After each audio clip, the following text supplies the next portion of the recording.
Thank you for joining us. In our continuing series on breakthroughs in health, our program today will include updates on age reversal by leaders in this essential field of research. While searching for the fountain of youth, science fiction is actually becoming science fact, and I recently had the privilege of interviewing Liz Parrish, Bill Faloon and Hong Jiang. From stem cells, gene editing and CRISPR-Cas9, with so many exciting developments taking place. We'll also hear briefly from Dr. Nir Barzilai right after these messages. Life Extension magazine brings you new discoveries in health and anti-aging. Our science-based research and supplements are so advanced they're many years ahead of the medical mainstream, with quality control standards that exceed FDA mandates. Life Extension has covered groundbreaking medical research for more than 35 years. For your health and future, you deserve the best. Learn more at lifeextension.com. I have the privilege to say that I'm in the presence of brilliance. I have Liz Parrish here and Bill Faloon. What a pleasure to have you here, Bill, and of course Liz. Wonderful to be here, thanks. So we are ending this event, this RadFest event 2019. Very interesting. What are your thoughts on this? Well, this has been an unprecedented scientific conference. We've gathered together some of the leading researchers from around the world to disseminate their findings over the last 12 months. Possibly the most exciting, Dr. Greg Fahey made an announcement. It's already made it into headline news. He was able to reverse biological aging by 2.5 years using a 3-drug combination. This is unprecedented. He regenerated the thymus gland to help restore immune competence, and he was able to demonstrate through a DNA methylation test. A lot of people don't know what that is. It measures how old you are biologically. He moved it back 2.5 years. It's been spectacular. How significant is that really in world news? Well, here's how significant it is as it relates to what Liz is doing. A lot of our viewers here, they're not going to live a lot longer. If we can reverse that clock 2.5 years, they may be alive to take advantage of what Liz is working on that could enable them to live indefinitely. During this conference, BioViva, we got to introduce a lot of the new things that we've been doing over the last year, which is research and development at Rutgers University, creating a new vector delivery method for gene therapy that will essentially deliver multiple genes at one time. We've launched to patient access, and so we have a company that we're working with called Integrative Health Systems that allows patients to access gene therapy technologies that are regenerative gene therapy technologies today. And then the last thing we're doing is multi-omics through BioViva to actually analyze that data and get people interested in sharing their data from all over the world to help cure aging. And we're really excited about that because the project that Bill is launching with all of this data that you're taking on patients and getting them into early interventions will help us a lot in the future.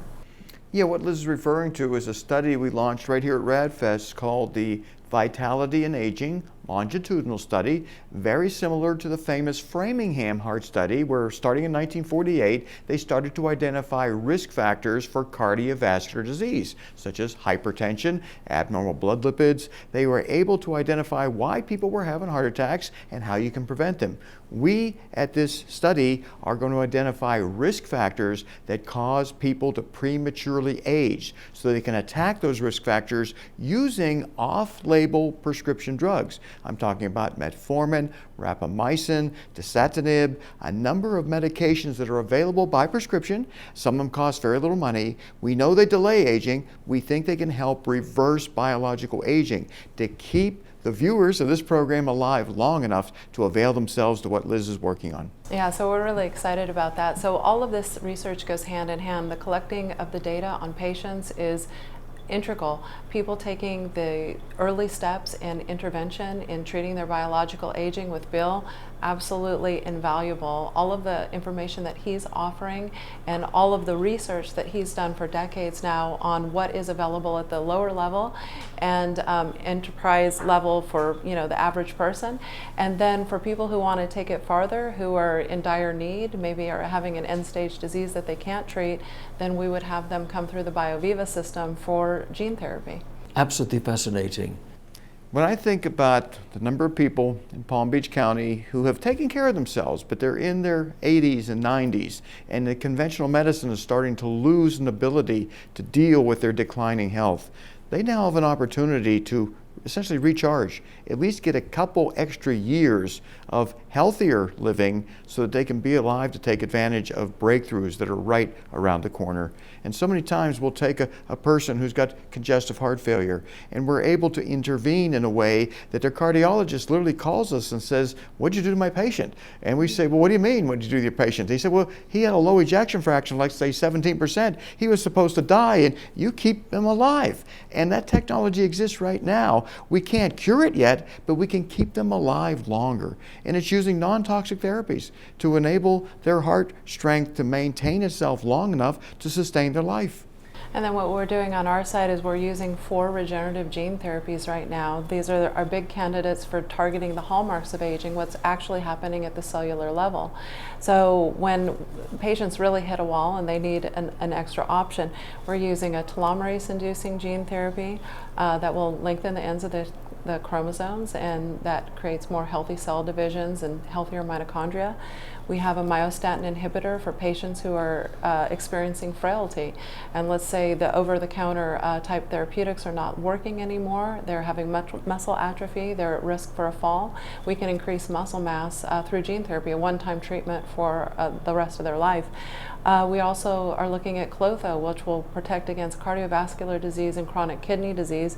And our final candidate that will come out next year is PGC1 alpha, that is a great combat against obesity and mitochondrial dysfunction. So, you know, these are more expensive technologies, but they're options that are available for people now by consent. And I think that between Bill and I, that is the full complement from bench to bedside for every type of level of entry that people need. You know, what Liz just described should motivate anybody who wants to live a lot longer, see their grandchildren and great-grandchildren accomplish impressive events. The technology exists right now to intervene. And when conventional medicine reaches its upper limit at this stage, there are adjuvant therapies, additional interventions that could buy precious time. You began these projects 30-somewhat years ago, and things have changed so dramatically in the course of this time, from skepticism to recognition. Share that with our audience. Well, it's now headline news. I started the Life Extension Group in 1977, and barely anybody paid attention to us, except I would go on talk radio shows when that was popular back then. And a lot of people would call in asking, well, what do you do to slow aging and that sort of thing? I said, well, we haven't really figured it out yet. From 1977 to 1982, we knew calorie restriction was good. We knew healthy eating was good, but we couldn't definitively state we are keeping people alive longer. Well, now we've identified multiple modalities that people can utilize right now. Most of them cost very little money. All you need is a prescription from your doctor to get access to medications that have side benefits as opposed to side effects. And those side benefits include reduction of cancer risk and improvements in long-term survival. And on the gene therapy side, I mean, what's happened is the expeditious route to therapeutic evidence has been substantial. You know, just 2 decades ago, you know, gene therapy was considered the holy grail if we could ever get there. Now there's 5 regulatory passed gene therapies that are one-time treatment for a lifetime cure. So that's showing us that we can get there. And then in research, you know, we have already extended the lifespan of animals in under several different gene upregulations. And with CRISPR, we'll be able to even take out detrimental genes in the near future, along with upregulating beneficial genes. So it's pretty substantial. Speaking of CRISPR, any news from Dr. Church at Harvard? Well, we're interacting with Dr. George Church at Harvard on a regular basis. He is a pioneer of CRISPR-Cas9 gene editing technology with the goal of finding a cure for biological aging by the year 2030. And there's a lot of people who are confident that potentially even before 2030, there may be a way to manage aging so it is not an inevitable and dreadful killer. That's how close we are. Unfortunately, a lot of people are going to die die between 2019 and 2030. Our objective at Life Extension is to do everything possible, recommend every modality that could potentially thwart a degenerative process so that they can make it to year 2030 when aging may no longer be an issue. And Dr. George Church is an advisor of BioViva. He's been an advisor for us since the inception of the company in 2015. He has 45 candidates for longevity. He's working with us at Rutgers University because we're developing a multi-gene delivery system. So right now when you get a gene therapy, you get one gene at a time. We know that the treatment for biological aging and complex disorders like some childhood diseases is going to be multiple gene intervention. So we're going to work with him to do 2 gene therapies. One, so when you put genes into a cell, they make proteins and that changes you. Some of those proteins are not shared outside a cell, so we need to target as many cells in the body as possible. Some of them are systemically shared. So what that means is we need 2 gene therapies, one where we're trying to target most of the cells in the body and one where we're trying to target less cells in the body. So that will be, the 2 therapies that we come out with, hopefully within the next, 7 or 8 years. It's amazing. It sounds like science fiction that is now becoming science fact. It is, and you look at George Church, Harvard University, and then you look at the Salk Institute. Jonas Salk founded that group. They've investigated cancer, but what they're focusing on now is aging. And they use CRISPR-Cas9 to take a group of progeroid mice. These are mice who are genetically programmed to have accelerated aging. They were on the verge of death. They utilized CRISPR-Cas9 to reverse many of the pathologies, enable these progeroid mice to live 25% longer. Major announcement that was made in the media, but there's so many news headlines, you get lost a little bit in it. So we try to bring people up to date from the standpoint that this has occurred in 2019, a CRISPR-Cas9 study in animals, and it rejuvenated them. It's not that much longer before that's going to happen to older people. Before we conclude, in simple terms, share with our audience your final impressions at this particular time. Oh. Well, I think that, the beauty of this technology is it moves very quickly. The rate of understanding lies well below where the technology is sitting. But I think that the general public will come up to speed with it very quickly when there's human evidence that they can benefit from it. And the interventions being so simple, for instance, outside of doing direct organ-guided treatments of gene therapy, most gene therapies now, due to the vector delivery methods, are given intravenously. So if you could sit for a couple hours and extend your lifespan close to what we're seeing in animal models today, I think that the acceptance rate of that technology will be upticked very quickly. Well, what a lot of people still don't realize is that they can intervene into biological aging right now with existing therapies. We've been advocating the prescription drug metformin. It's an anti-diabetic medication. It also has profound anti-cancer properties. We've been identifying these types of therapies for, 42 years now, and it's finally getting to a point where I'll ask a crowd, is anyone taking metformin who does not have type 2 diabetes? And a few hands goes up, because they understand this is a way to delay aging and potentially help reverse it. And then we add into that senolytic therapy to reduce the senescent cell burden that people over 50 harbor in a major way. We restore NAD+. We look to clean house inside the cells through a process known as autophagy, using an existing drug called rapamycin. In other words, we have an armamentarium of weapons against aging. So if someone feels my doctor can't do anything more for me, guess what? There's probably 4 to 8 different ways that you can buy a lot more time.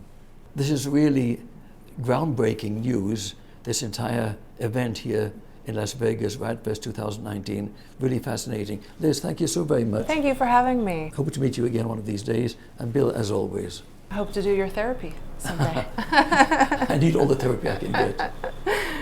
I'll be right back.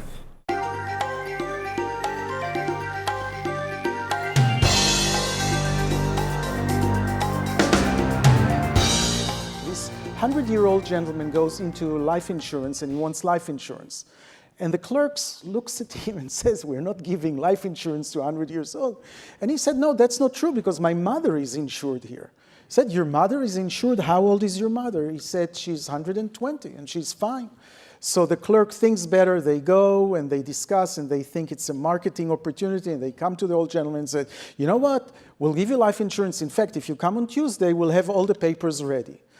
And the gentleman says, I'm sorry, I'm busy on Tuesday. And they say, old gentleman, what are you doing on Tuesday? He says, it happens that on Tuesday, my grandfather is getting married. How old is your grandfather? He said, 150. 150 and wants to get married? He said, he doesn't want to, but his parents puts lots of pressure on him. When I started telling this story, which is about 20 years ago, I ended at the grandfather getting married. And now I'm so optimistic that I had to put the parents into this story. The TAME study is agnostic to what disease you have and what disease you're going to get. Every disease gets a point, because our hypothesis is that we're intervention with aging. We don't know what's your next disease. It's a cluster of diseases. What we're trying to do is, while there's accelerating after the age of 60, there's acceleration in the number of diseases you accumulate and the treatments and their side effects and their interaction, we hope just to start flattening the aging significantly. A lot of the studies for age-related disease in the past have been done on 2-3 months old animals, genetic manipulated. It was the wrong template, and no wonder that so much has failed. You have to show in aging animals, on the biology of aging, on that platform, if things are important or not. So those are part of the consideration we have. The future, okay, is very important. George started talking about it, but think about it. A sperm of a 70-year-old person and an egg of a 50-year-old woman, okay? They can meet and form a blastocyte. And although the sperm and egg have an age that you can actually monitor epigenetically, when they form this blastocyte, it's erased. They start at 0. We actually figured out how to do it in our body.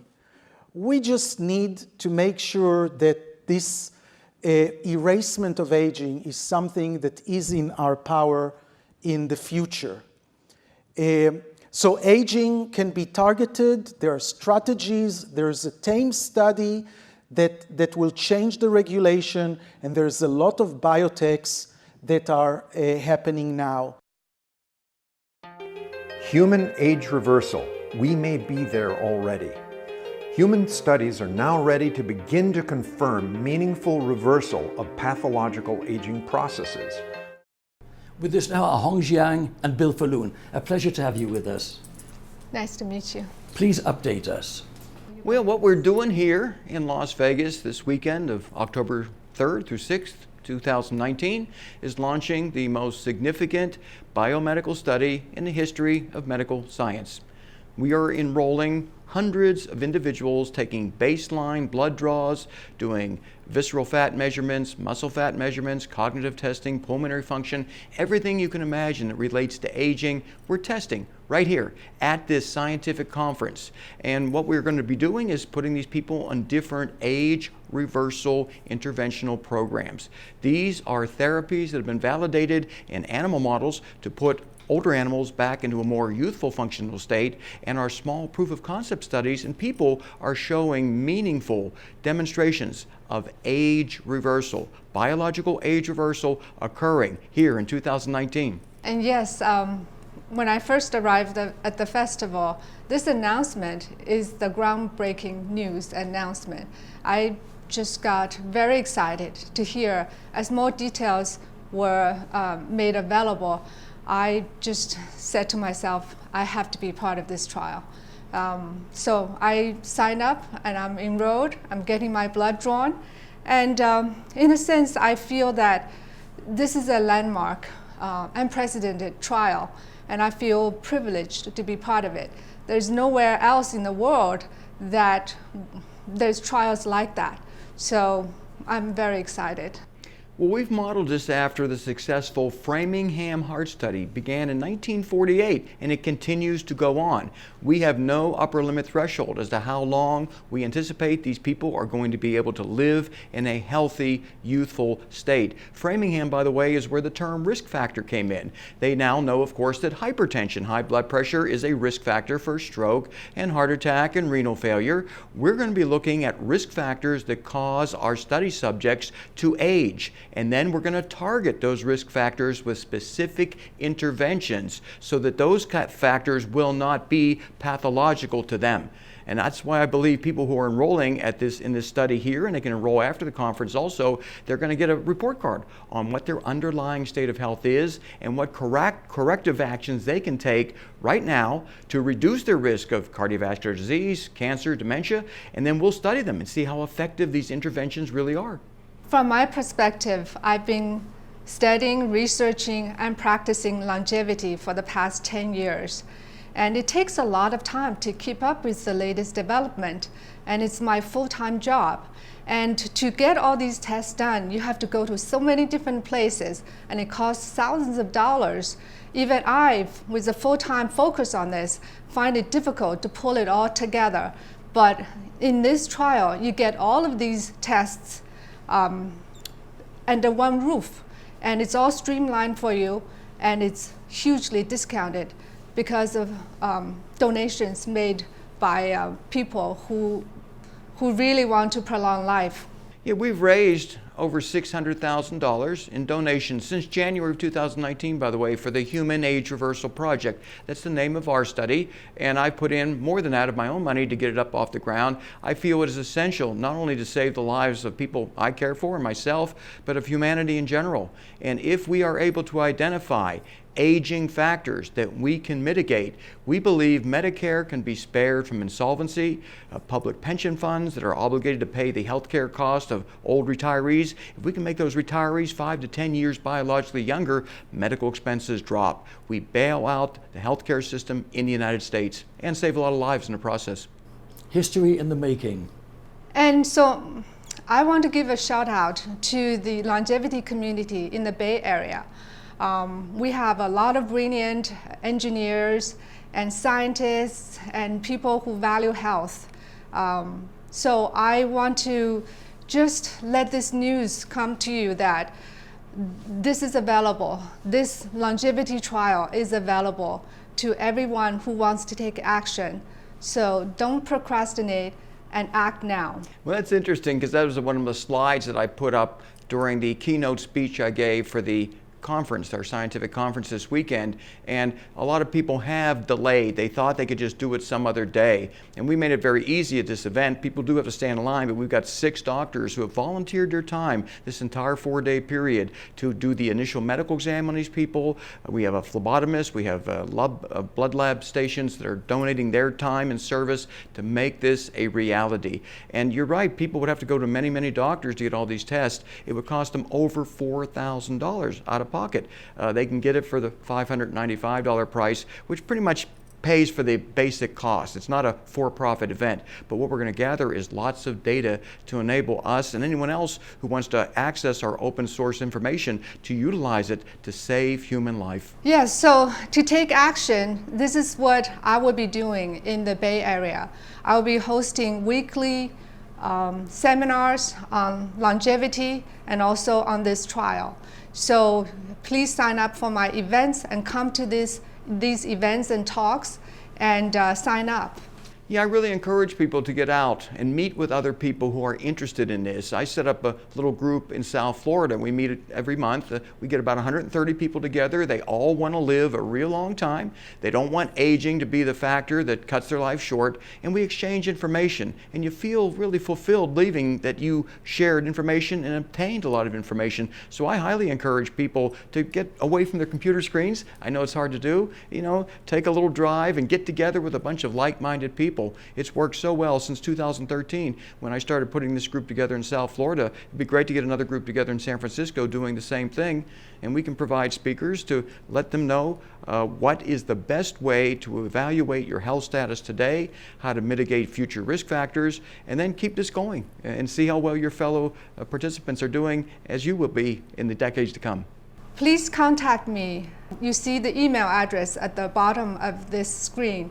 Please contact me at that email address for the time and location of the weekly seminars on longevity and on this trial.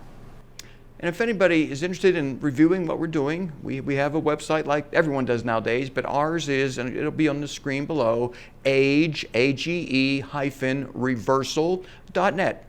age-reversal.net. The website spells out the purpose of our mission, and that is to put biological aging in reverse in older people. And if you're not old yet, you're going to benefit even better.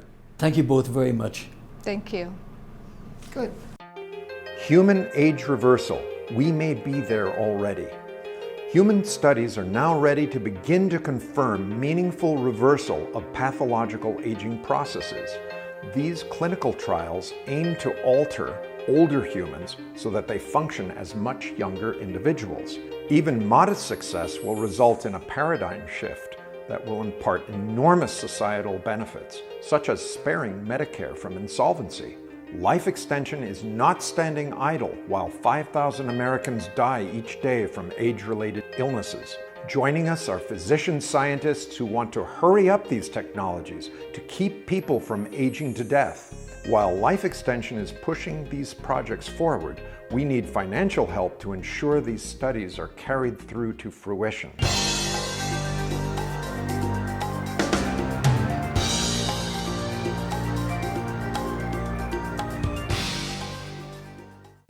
This concludes our special show for today. I'm Richard Peritz. Thank you for being with us.